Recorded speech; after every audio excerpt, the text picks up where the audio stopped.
right. Hello, everyone. I want to welcome you to the Newark Business Hub Let's Grow Power Hour 5. I would like to welcome my guests, Matt Williams and Nikki Woods, and my co-host, Jeff Billingsley. And my name is Michele McClammy. I'd like to introduce our guests that are here. Nikki Woods is the CEO of Nikki Woods Media, a social media and personal branding corporation that specializes in providing the tools, support, and platforms for transforming writers into published authors. With more than 20 years of traditional media experience as a best-selling author, on-air personality, and senior producer of the Joyner Show, the most successful syndicated urban radio show in history. Woods has mastered social media as well as reaching more than 10 million people daily. Her passion as a global visibility expert is to help clients burst through the barriers that have kept them from becoming players in the world of publishing and to empower them to earn a living by telling their stories. Wow. Nikki is also the founder of the Spotlight Conference, created to help businesses, brands gain greater visibility by leveraging content and authorship. Our next guest is Matt Williams. He is the CEO of Risen, I'm So Newark. Risen is a new media company promoting social media and internet content by supplying video, photography, and creative copy spawn to inspire. We are a company dedicated to innovation, supplying and staying active in the creation of new ideas and creations on World Wide Web. This is a powerful learning opportunity for entrepreneurs and anyone that wants to know what it takes to succeed in business and life. And Jeffrey here, Mr. Billingsley, my co-host, is an entrepreneur in residence for the Newark Business Hub. So Jeff, tell us about the Newark Business Hub and share your experiences about the Newark Business Hub so far. So far, it's been a phenomenal journey. We actually have a great cohort of 25 entrepreneurs that are creative entrepreneurs that actually do everything from film production, television production. We got visual artists. We have theater entrepreneurs. We have just a real eclectic and thorough group of creative entrepreneurs that are going through this executive training program with the Rutgers Business School at the Center of Economic Development and the Center of Urban Development and Economic Development, or Q, at Rutgers, in which we've actually partnered with them to facilitate the first phase of what the Newark Business Hub is. The ideal is to help entrepreneurs that have been in business 2 years or more, how to become more scalable and how to become more profitable through this executive training, through sessions like this, through our speaker series, and just improving access to networks and investment funding. Wow, well said, well said. Well, Nikki, let's throw you into the hot seat right now. Okay. What does multimedia mean? What does it mean? Let's talk about it.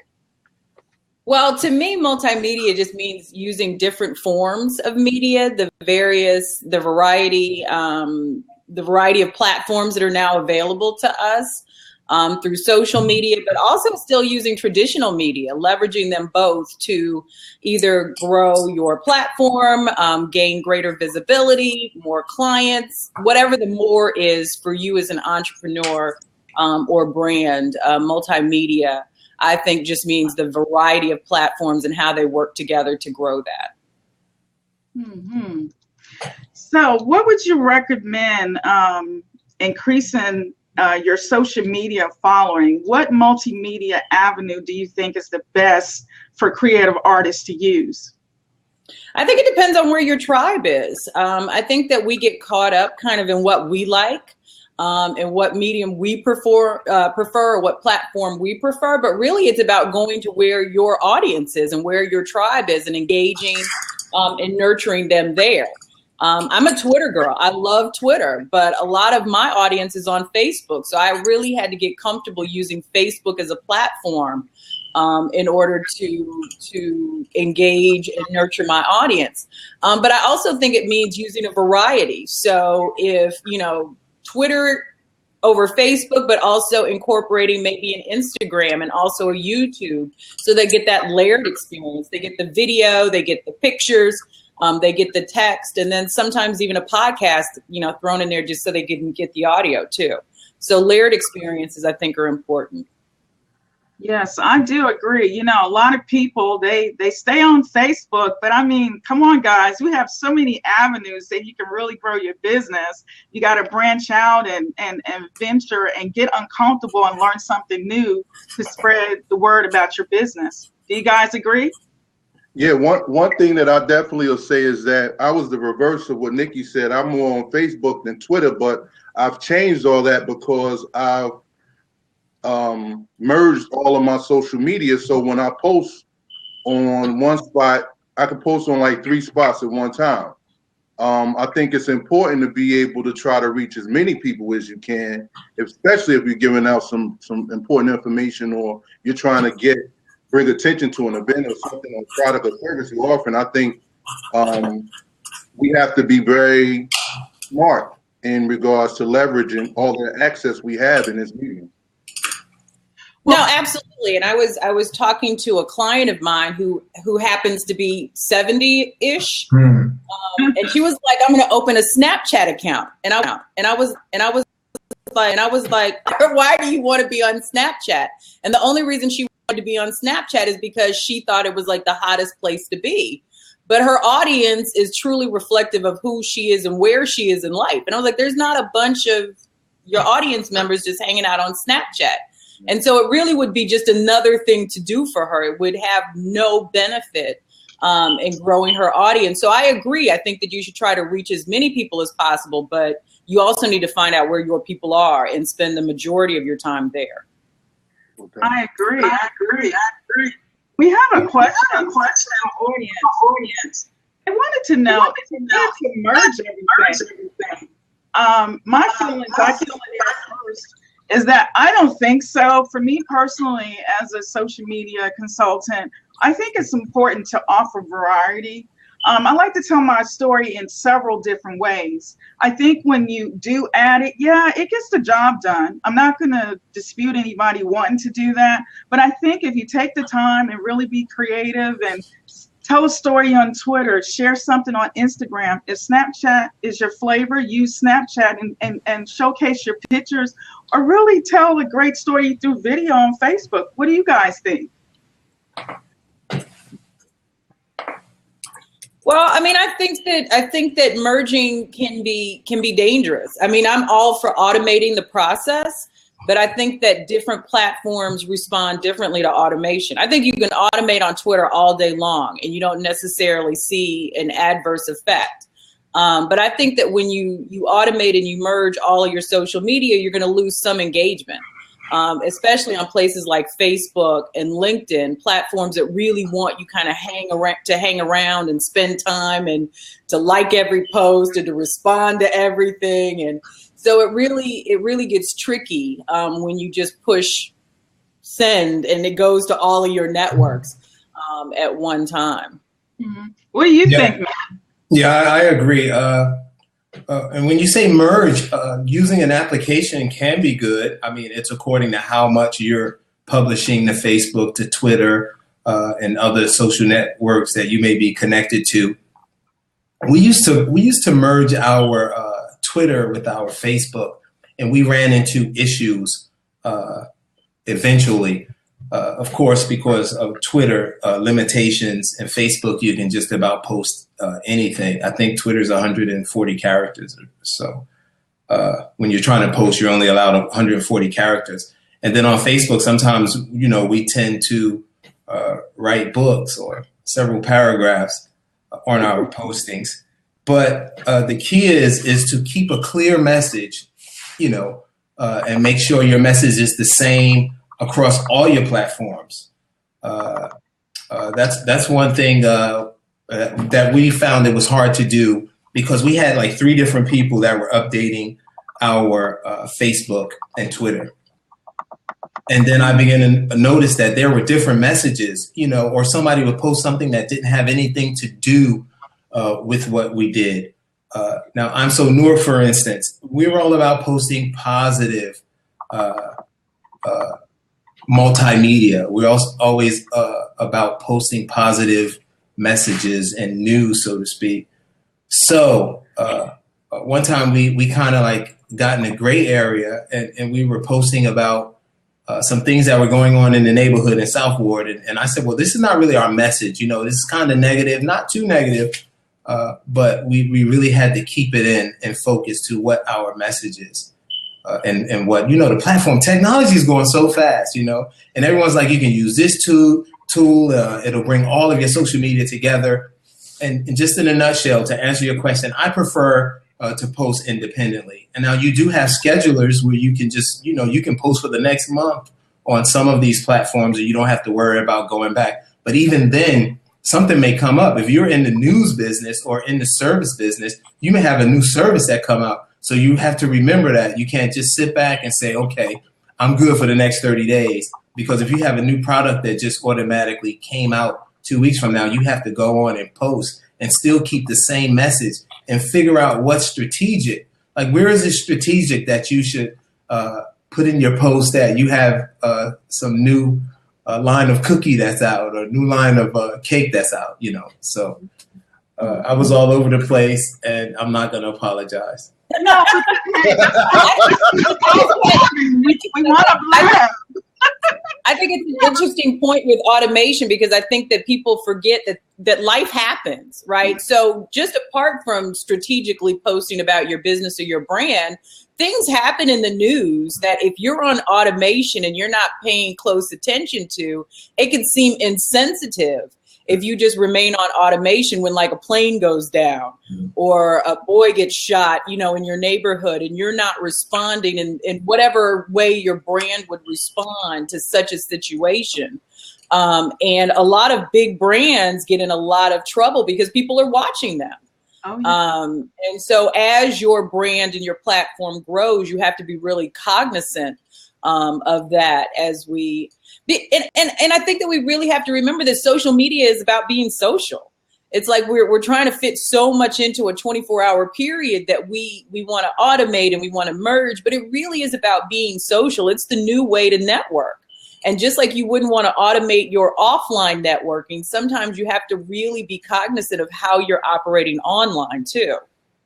Yeah. Yes, I agree. One of the questions, or one of the things that I definitely want to touch on, is to hashtag or not to hashtag. The importance of being able to this little symbol reach people different. I mean, more, sometimes for me, it's been a lot of good results that have come from certain things that I automatically include in most of my posts. Nikki, Matt, you guys want to speak about the value in hashtags? I think it's important.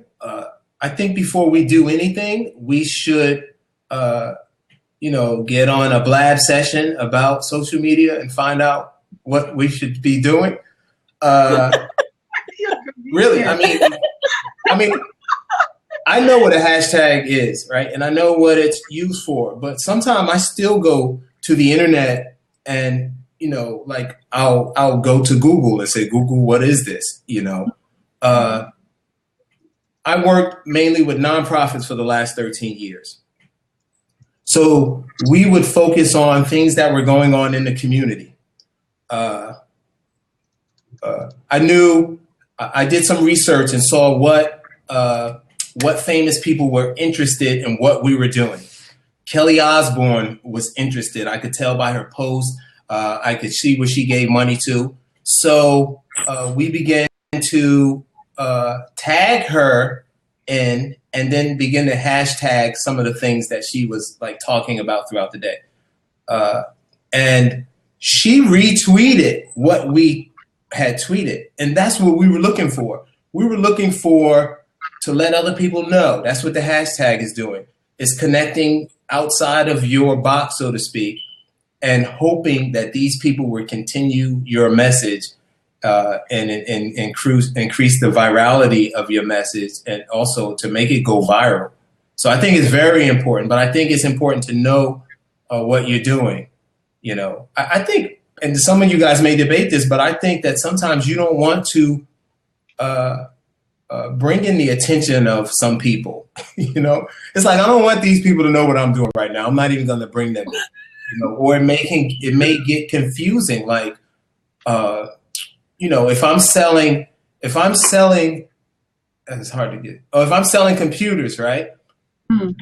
I don't want to start focusing on someone who's selling shoes, maybe. You know, that may be a bad analogy. I can't think of a good one right now. But, you know, it's like you really want to, especially if you're in sales, right, and you're trying to sell something, do some research on who's your hashtag. Who do you want to get this message and push it on? You know, because if Jay-Z say, hey, yo, if he go on TV tonight and say, hey, y'all need to check out I'm So Newark, we're going to blow up. Yeah, but so hashtags for me are all about visibility, like Matt said, and it's really all about becoming discoverable. So if you're in marketing or nonprofit or whatever, for me, 2 hashtags really work if we want to put a number on it. 2 hashtags for me are enough. If you do more than 2 hashtags in one Twitter post, then you're doing too much. And it becomes almost like spam, almost like you're putting like 28 hashtags in one post just for people to do what Matt said, and that is to help your post go viral. So I think a specific hashtag, like for me, when I was doing the Spotlight conference, my hashtag was Spotlight 2016. So I could, you know, group all of my event posts together. But then for what I do as a company, it's writing, it's media, and I hashtag that so that people who are looking for writing tips or they're looking for media tips can find me, even if they're not necessarily connected to me. I don't even, and Resume Workshop just said multiple hashtags work best on Instagram. I don't even agree with that. It's like spam. It's like just, and it's, you know, because you'll look at them and it's like hashtag for post, hashtag for likes, hashtag for this and that. That's really spam to me. So I think 2 hashtags really work really well, but I agree with Matt. I think it should be strategic. And I think that it should be to help you become visible. I don't agree that you can be on social media and hope not to be seen. I think that who wants to go on Twitter and not be seen? Exactly. I agree. Well, you know what's really interesting about that? Yes. Facebook has an option for you to be private. You know, that's because it's all about personal pages. And that's why they have the option to have public profiles. So you can have your own personal page and then you can have a public profile. But that's not really the way Twitter works. I mean, you can hide and, you know, you have to accept. Yes. But I don't know many people anymore that go on social media just to really hang out, other than my parents. You know, they really go to see what their grandparents are doing and to check up on their kids. But most people are on social media now as a form of networking for their nonprofit, their business, or their brand. And so when you have private Instagram, you know, pages or private Twitter profiles, or you only want to accept people you went to high school with on Facebook, you're doing yourself a disservice. Because I won't request access to anybody's Twitter profile or Instagram page. If it's private, then I don't necessarily need to be a part of it. And you know, and I agree with that, Nikki, because a lot of people, they want to share their content, but you can't share it. You try to share it and it's private. I'm like, I don't get it. Why are you on social media? But people are learning. I mean, yes, they're learning. Yeah. Social media has been out since 1999, so we're still growing. We're still growing. Yeah, we have a question. I'm sorry, we have a question. People are asking, what should they do to grow their followers, organically or automations? One person mentioned Twitter. They only have 3,000 followers. They're trying to figure out ways to grow their audiences. Well, but I know Kevin, and I know that he may only have 3,000, but I know he has heavy influencers among those 3,000. So they're not like just 3,000 people who only have 2 followers themselves. I mean, he has really high, quality kinds of people when it comes to what he's trying to do. And I think that that means more than having 100,000 followers that don't care anything about what you're doing. So I think that you have to be careful. And this goes also to Tanita F's question about paying for likes. When you have to pay for followers and you have to pay for likes, it doesn't matter because they don't care about what you are or who you are and what you're doing. You want people who are engaged. You want people who are actually going to buy your services, opt into your products, watch your movie, whatever it is.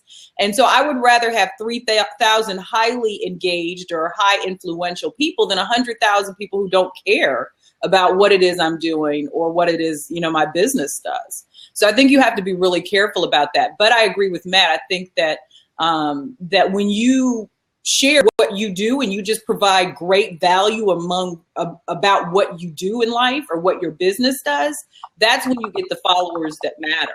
And so you just have to keep sharing and you have to be consistent with that sharing. I think Kevin, hi Kevin. I think that you have to know your audience, like Nikki was just saying, you have to know your audience. And when you're talking about hashtags and tagging someone in, you have to know that. You have to run some type of stats. I don't know what type of stats you have, but Facebook has stats where you can see if there's male coming to your site, if they're female, if they're in Newark, if they're in Japan. And these are very, very, very important. Knowing who's coming to your site, because our page is I'm So Newark, and we have over 10,000 followers, and if they were all from Japan, I would think that would not be as important for what we're trying to do. Yeah, you would need a translator. Yeah, I think it would be important, but not as important for what we're trying to do. Because if I can reach 10,000 Japanese people, me and Jeff would have to get together and figure out how we're going to make some money with this thing. But it's really knowing your stats and then addressing them people. And you said organic, so you're not talking about paid, and paid, whatever they call it, has its place on Facebook. But like Nikki was saying again, sometimes you can get kind of clicked up with that machine that's out there in Facebook that you think is a real person that's not a real person. And sometimes people make several Facebook pages just to kind of like infiltrate like what they're doing or infiltrate a page. And just I read about this here a couple of weeks ago that they're not really people, they're like, it's like robots. They're robots. So the only thing that I suggest people ever paying for is promotion. Right? So Facebook ads, boosting a post so that you can get more eyes on that post. But at the end of the day, no matter how much you pay for Facebook ads or how much you pay to promote a post, if it's not good quality content, it won't matter anyway. So you really have to start with what your content is like, and that you are sharing consistently, like Matt said earlier, across all your platforms, what your message is. But I absolutely believe in Facebook ads. I absolutely will pay for promotion on Twitter or Instagram, but I will not buy likes and I will not buy followers, and I won't do it for any of my clients because I know at the end of the day, it doesn't work. And one more thing, Kevin, is if you can test what you do on Facebook, because you can see if the item that you put up, we do the Facebook and it's all positive. Everyone knows that. So when we put the title up on the video, "Where Not to Go in Newark, New Jersey," we wanted to see who actually clicked that.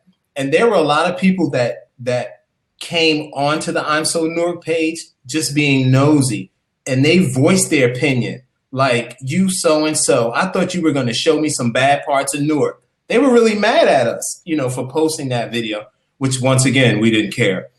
And you had all of the people that were happy and like, we thought that was a funny video because that was its purpose, was to really be something funny and to change the monotony of the crazy things that may go on throughout someone's day. So, like I said, statistics. You want to follow these statistics to see how well your post is doing, and really important, who's sharing your post. And once they share it, what's happening to it? What are the comments from the person they shared it with? Now, is that second and third party sharing your post? And keep track of these stats for several months, and you can begin to speak to individual groups that are on your Facebook page, and you will be able to bring more. One more thing. I'm sorry, I'm taking over. You walked out. You won't even look down. You're just going to look straight ahead. This is the last thing. Tell people to share your post. You know, like if I want someone to do something, I ask. The Bible says we have not because we ask not. Some of my friends are probably like, he's quoting the Bible. Y'all pray for me, all right? But I know that one. Grandma used to say it. So ask your friends to share it. Like, you know, if you like this, please share it. Make everyone aware. Share this. Because, just share it. Tell them to share. And I will say this. I think that one thing, and I agree with that, I think that if you want people to opt in, or if you want people to follow that I mean, I wouldn't go over the top with it, because I think that your content should speak for itself. But I agree with Matt. If you don't ask, people will never know what you want them to do. You have to give them a clear call to action, so that if they don't do it, then there's a reason that they didn't do it, and that's because something did not connect with them. And I would say that you shouldn't be afraid to share something more than one time. We're especially like on fast moving platforms like Twitter, even LinkedIn. Facebook to me is a little bit different, but you can't just post it once and think that all of your followers, unless you have two, possibly saw it. So you can share it. I would reword it. I would share it differently. I might share it different times, but absolutely you need to share things more than once. In order for, it to really resonate with the people that it needs to resonate with. Yeah. From a marketing perspective, how important is it for us as creative entrepreneurs to be involved with blogging? Oh, I think it's absolutely essential. I think content is what gets your brand discovered. That's what helps in the Google rankings. I think that how you blog and how often you blog is a decision, but I think that if you're not sharing content on one, sticky content on one level or another, whether it's a video blog on YouTube or whether it's an actual blog that you post on your website, whether it's an audio post, if you are serious about growing your platform and getting more visible, then you have to do that. I agree. I took a course at Rutgers, a digital marketing class some years ago. And one of the things that you just mentioned about your ranking in Google, could you speak to that? Some people may not understand the importance of where you land in that ranking or rankings of that sort. Could you just share a little bit about that? Well, everybody Googles. And so when people are looking for somebody or something that they need, the first thing that we tend to do now is Google. And so everybody should either Google themselves, and I always suggest that you brand yourself as the face of your business or as a part of your business, but Google yourself or Google your business and find out where you end up. Like I own the first 3 pages of Google. If you Google Nikki Woods, that's what's going to come up. It's all about me and my content. And that's what you want. So when there is a porn star named Nikki Woods. I will say that I learned that by Discover, but I pushed her way back. But you want to own Google. So when people are Googling you, so if I'm looking for a nonprofit in Newark, Matt should absolutely pop up because that's what he does. If you're looking for, the senior producer of the Tom Joyner Morning Show, I'm going to pop up all over. And even sometimes if you Google Tom Joyner, I'll pop up in connection with him. That's the power of owning the first page, because we're not going to keep going through page after page after page to try to figure out where somebody is. We're going to look at the first page, hopefully the top 3 rankings, and that's who we're going to go with. So you really should be sharing content. And hopefully through any of the, and I'm almost done, Matt. Matt looks like he's like, let me. No, take your time. Okay. I talk for a living, so sometimes I get carried away. And so any of the Google products, that's why Google Plus has become so popular. YouTube is so popular because they're all Google platforms. So whenever you're sharing via a Google platform, it ups your Google rankings. I mean, the algorithms are absolutely fixed. So you want to share content on platforms that are owned by Google. Thank you. Yeah. Sorry. Go ahead, Matt. And also, you know, when you say blogging, right? Like you can blog through your Facebook, you can blog through your website. And it's important to look up what Nikki was talking about. How do you become top rankings in Google? You know, how do you assure that on Yahoo that when someone searches that if you're not at the top, you're going to be at the first 3 of the list? And there's this thing called search engine optimization. That would be great to read up on. Back in the day, people would create a website and you can put on there Encyclopedia Britannica, but you were really selling like shoes, right? So Google got on top of that and they said, well, we want to, you know, search their website and make sure their website is what they're marketing. So there's certain ways to go about doing that. For images, for example, like if you have an image on your website, you should give that image a name and you should tell what that image is about. For when handicapped people, like blind people, they surf the web too, and they have electronics to surf the web. If there's no description of that image, a blind person won't know what image that is. So when you just do a search on search engine optimization and follow those rules and guidelines to help not only be on the top of the search engine, but to make sure everyone's seeing your page properly. Yeah, and Kevin, that note was what Matt just said was for you too. So in addition to what I just responded with about using more images with your content, you should absolutely then also give those images search engine optimized descriptions. So when they're coming up, like if you search on Nikki Woods, a lot of the images are of celebrities and not necessarily me, but that's because I talk about celebrities a lot. And so even when I do a description of a celebrity, I use their name and I use mine. So when you search on Nikki Woods, their images also pop up and then it links back to my content. So in addition, and that's great, search engine optimization is absolutely essential. So I'm glad you threw that in there. Well, I didn't throw that in there for free, but we'll talk to Jeff about it after this Blab session. Let's talk about cost and everything later, guys. How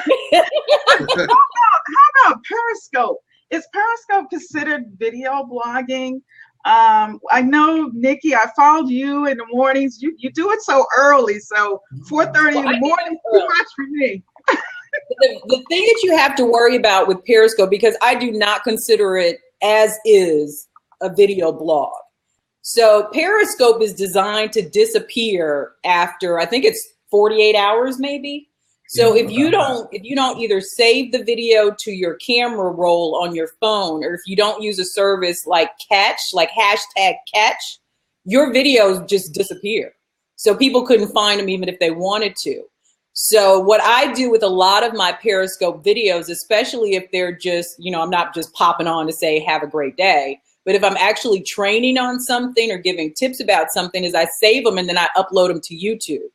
And then it really does become a video blog. And not only does it become a video blog, but it's on a Google platform and you can get paid by slapping some ads on it. So it's like serves a multitude of great things. But Periscope, yeah, you need catch.me. But if you Periscope, just put #Catch and it automatically saves it to a different page so that your videos don't disappear. Well, I wanted to add in, you guys got to follow Nikki on Periscope. I mean, she has some inspiring thoughts, and I just love it. And, when I miss them at 4:30 in the morning, I always capture them about 8 or 9, and it just jumpstart my day because you never know what mood we're in as creative artists and entrepreneurs. And sometimes when you hear an inspiring message, it makes a difference. Well, thank you for that. I appreciate that. I'm gonna follow you, Nikki. Something that I'm you gonna said follow earlier. you back, Matt. Are you on Periscope? No, I'm not. I'll be honest, right? I was gonna say that there's so many different platforms out there, and I'm gonna contradict myself. It's very important to learn to use all of them, or at least know what they're about, and then find out which ones, like Nikki said earlier in the session, which ones work for you. But to be honest, I just found out about Periscope about 2 months ago because a former mentor of mine from Columbus, Ohio, was going live, and this was totally new to me. And I began to get ideas on stuff that we could do with I'm So Newark. I think it's important with Periscope is because like live stream, which was Mogulus before live stream, and Ustream, if you're interested in going live every day at a certain time, what better way to build a following? Because television, a lot of people aren't watching television like they were when I was a kid, So Periscope, I think, would be a great platform to do that. No, and I agree. And I think the thing about social media, and I always tell my clients, because I think you get really excited when these new platforms pop up. And so you want to try them out and you want to test them. And I think that you have to figure out what works for you. But as a business or as a brand, and I can't stress that enough. I mean, I don't just hang out on social media to hang out on social media. I don't do it to meet friends or anything like that. It's purely a tool for my business. And you can't spend all your time on social media and not do what your business is supposed to do, which for most of us is make money. So if you can't leverage the social media platforms that you're on to bring you clients, to build your platform, to get greater visibility, then it's really just a hobby. It's not a business tool. So you have to make sure that whatever time you're spending, that it's adding to your bottom line somehow. Yeah, that is so true. Very, very, very true. Very true. Yeah, one of the things that a lot of people have been asking us since we actually started the hub is how do they actually reach people that may be influencers? Some of the ways that you guys have been able to connect with people using social media that are not the most easiest people to access. Social media kind of gives us somewhat access to somebody that's either working their pages or possibly them if it's something that may be said at the right time, something of that nature. What are your thoughts on that? I think that you have to, and I think Matt made a good point earlier when he was talking about Kelly Osbourne. I think that influencers connect with you because they see you having conversation about what they're interested in, right? So I have a lot of people connected to me, not necessarily just because I want them to be, but because I'm connected to Tom Joyner. So I have like a lot of celebrities connected to my brand, but that's because they're interested in what can be provided to them through my job with Tom Joyner. So they connected people that they have an interest in. So if you want, people in Newark, influential people that care about Newark, share the information about Newark, and people automatically, or the causes that are important to Newark, and influential people will connect to that. We connect around common causes. I agree that tagging people or using a common hashtag to get their attention often works. So I would do that as well. My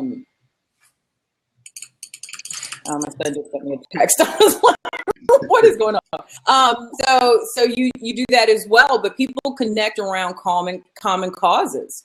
And how each person can further whatever their own interests are. So if you're serving their interests, then they will connect to you.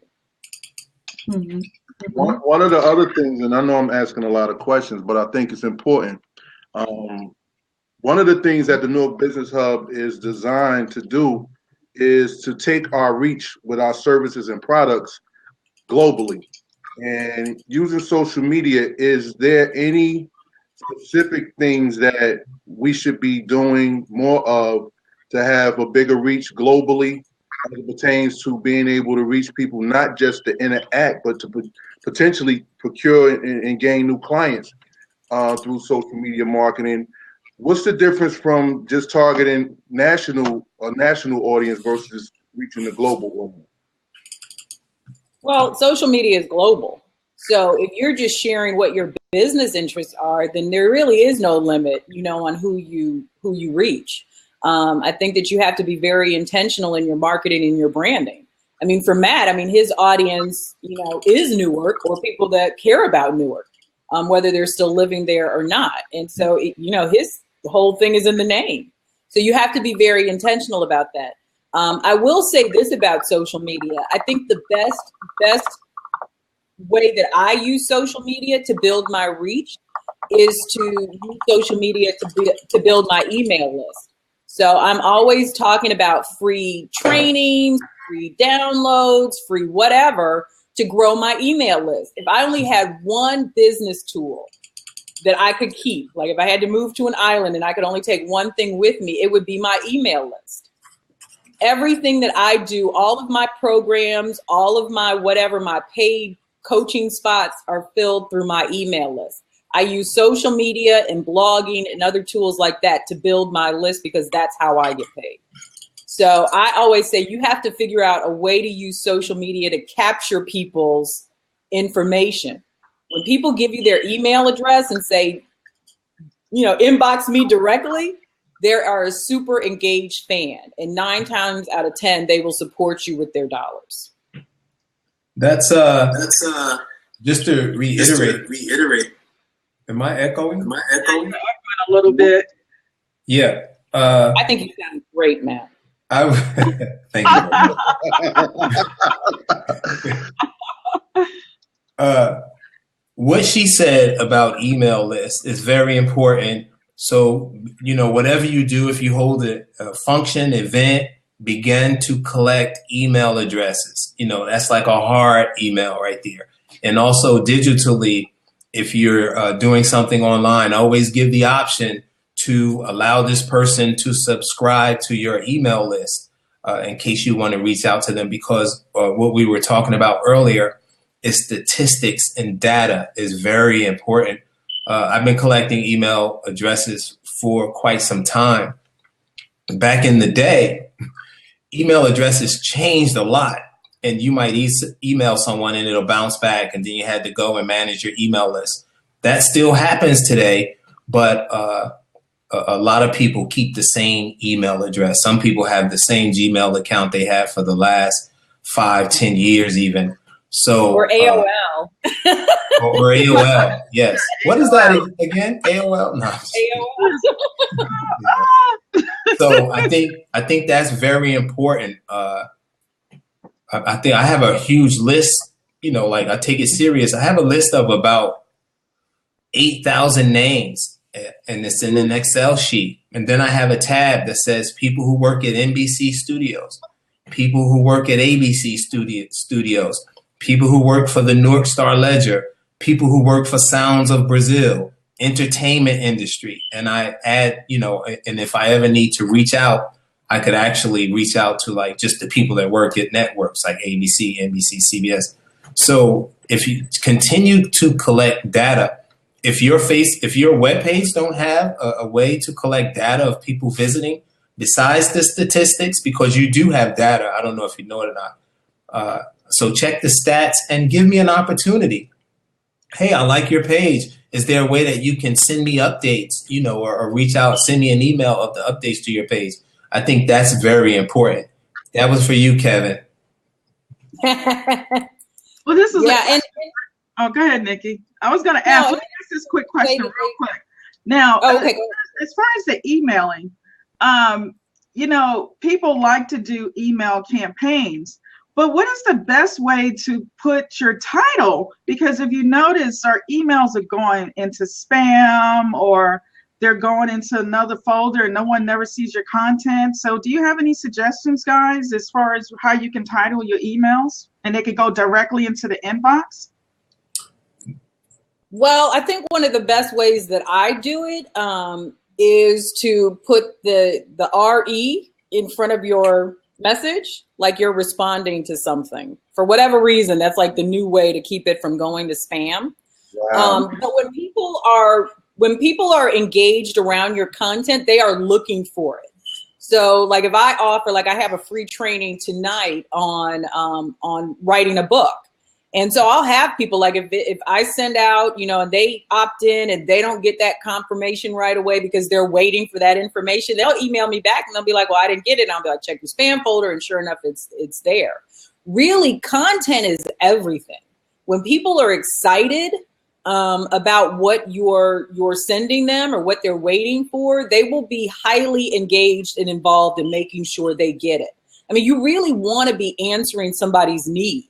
You want to be solving somebody's problem. You want to be getting somebody closer to their dream. When you do that, they will make sure that they receive anything. I think the other reason that people, a lot of times their messages end up in the spam folder is because they don't email enough. I know it may sound contradictory because you don't want to bug anybody, but I know people who grow these huge email lists and then they'll email like once a year. I'm like, you can't do that because then people forget about you and they move on to the next thing and then they're not looking for your content. So you have to be consistent. Really, if you hear me talk about anything, like if you ever hear me talk about do a training or talk about, give a speech, consistency is like my big thing. And Tanita, I am going to shout you out as soon as I stop talking. I've been trying to type and I can't type and talk at the same time. You have to be consistent. When you're not consistent or you're inconsistent, people find other people to follow or get there or to answer their needs or to solve their problems. You have to be consistent. When marketing a large event, what types of tools you find best in regards to when you're really trying to, get people's attention just specifically for maybe just a one-off event or a series of events? What are some of the, most effective tools that you guys or strategies you guys may use? If I'm going to throw a huge event, I'm going to go and get some help. I'm going to do some research. You're talking about an event online or the event could be a public event. It could be online, or it could be just. If it's a public event and I'm trying to get people internationally, let's work with that because I had something to mention that. I would try to reach the platforms and the networks that has something to do with my event. I am on the committee for the Newark International Film Festival. I run a page called I'm So Newark. It's an international film festival. We don't want just people from Newark to come. We want it to be international. I also run a page called New York City Filmmakers. That's a pretty huge page. And we are, I only accepted people from New York City filmmakers. But the last 6 months, I've been opening that up to whoever, so we do get a lot of Japanese. We get some people from Korea. We get a lot of people from India, Bollywood. We get a lot of people from Russia, these filmmakers. So we're starting to accept them in. So that's one venue, so to speak. And I do seek out, I'll go to the Cannes Film Festival and try to network with some of the people from there to bring them over to our film festival. So there are ways, and it takes some of that takes work. You're actually, like Nikki said, not on Facebook playing around, but you're doing some research, and just to back up a little bit, when we were talking about email campaigns, you have to do research on like these applications like MailChimp and so forth. And there's a way that you can, I don't know exactly. I'm sorry, I can't remember. I haven't done an email campaign in a while. But there's tricks of the trade where your item would get an A for not going into the spam bucket. So we have to do our research. Technology is moving really fast. Take this note down. Everyone's listening. Here's a note. Go to YouTube and look up a video that's called Did You Know? It's Did You Know? Write that down, everybody at home, boys and girls. Did you know? It talks about paper. It talks about the speed of technology. It talks about our children being in college today for jobs aren't even out yet. It talks about there's more technical and children from India on honor roll than there are children in America. You know, so there's a lot of technical stats. It's called Did You Know? Check that out and do your research. Thank you very much. Yeah. So I will say this because I just, and this just is a different thing that I learned having done like conferences.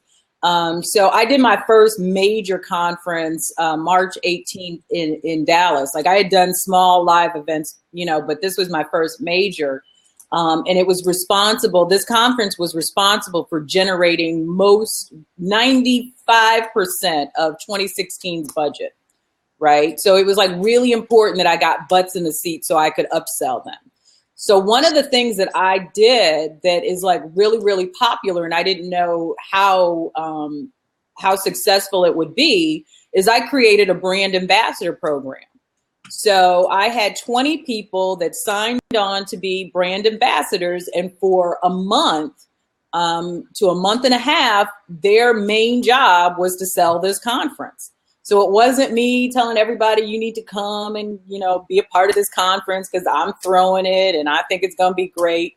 It was 20 people saying, I believe in the Nikki Woods Media brand so much. And I know that this conference is going to change your business that you need to be here. And I wanted 250 people and I had to stop at 300. And so I super exceeded and I more than met my financial goal. But I think that when somebody else tells people how phenomenal you are, it means a lot more than when you tell people how phenomenal you are. And yes. So it really, really did wonders. And so I would suggest to anybody that is looking at doing a live event that you look at creating some kind of brand ambassador program you know, that helps sell your brand. Celebrities have it all the time. They do it more organically because people want to just tell everybody how phenomenal Beyonce is. You know, she has the whole beehive thing going on. And really all they are, in essence, are brand ambassadors. They talk about her albums when they're about to come out. They talk about, you know, her activewear line that she's about to drop. And so we as entrepreneurs need to consider doing that as well. For any initiative. I don't know if it needs to be an ongoing thing necessarily, but if you have any big initiative coming up, I think that it couldn't hurt at all. And it did nothing but help my conference. Well, guys, we have 4 minutes. I mean, we've been blabbing. I mean, I wish we could blab for another hour because we have zillions of questions. Oh my God. It's some really great information that Matt and Nikki has been sharing with us. I feel so full and I hope our audience is full also. I have one last question that I want to ask very quickly. We have local and global specialists on this panel. What final tips can you share with our audience? And Matt, you can go first and then Nikki. Well, Nikki, you can go first. I saw that pouty face. Nikki, what happened to your poker face? Pouty face. You can go first, Nikki, then Matt. No, Matt, no, please. Or am I going? Yeah, you're going first, Matt. What I'm going to do is just reiterate doing research. I got on the internet about 25 years ago. We were doing social media on this thing called Internet Relay Chat, where it was just, we call it the chat rooms, basically, the IRC. And I think what kept me behind, if I was behind at all, sorry for being such a geek, was me not studying. You know, we have to read about these technologies and do research on them. Also remember everything that you read on, what's that other thing called? It's not Google. Everything you read on the internet is not necessarily true.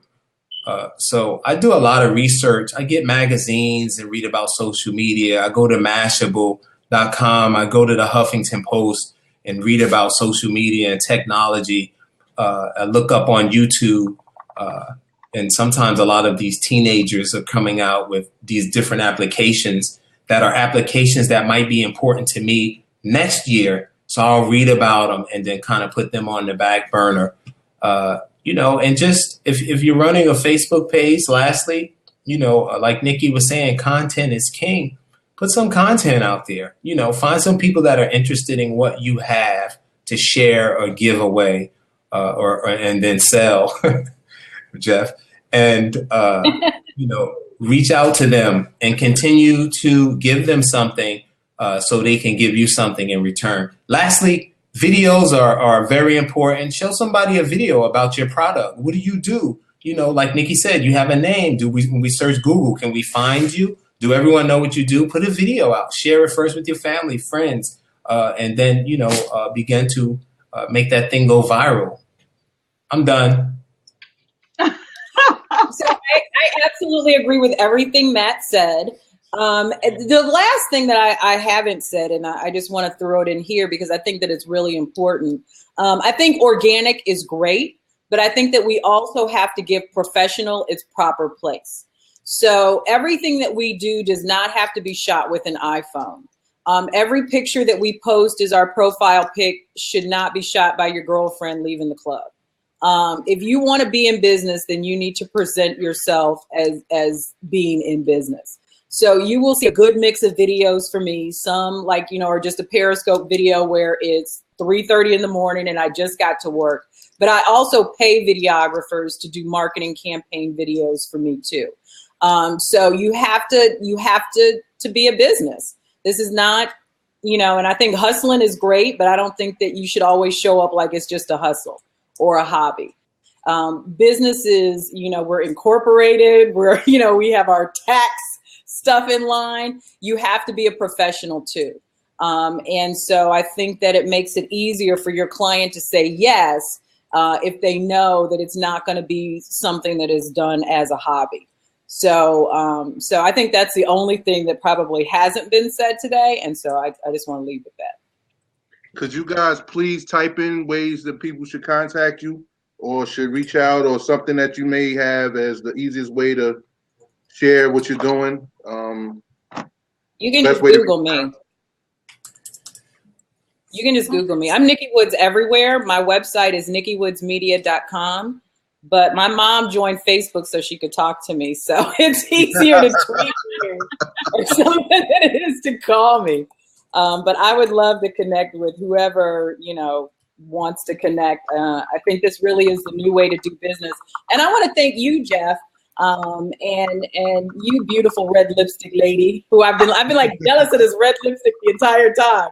I want to thank you both for having us on and to have, having this very important conversation about social media and multimedia. Thank you guys. I mean, just the amount of information, the hour went so quick, but this is a billable hour. Like people say, shared it. I don't want. That's what I'm saying. So this is some of the services that we're trying to share through the Newark Business Hub, but just having you guys on board and feeling comfortable sharing, and I think that's important. So I want to thank you guys as well for just feeling comfortable, just sharing the knowledge that you guys have. Thank you.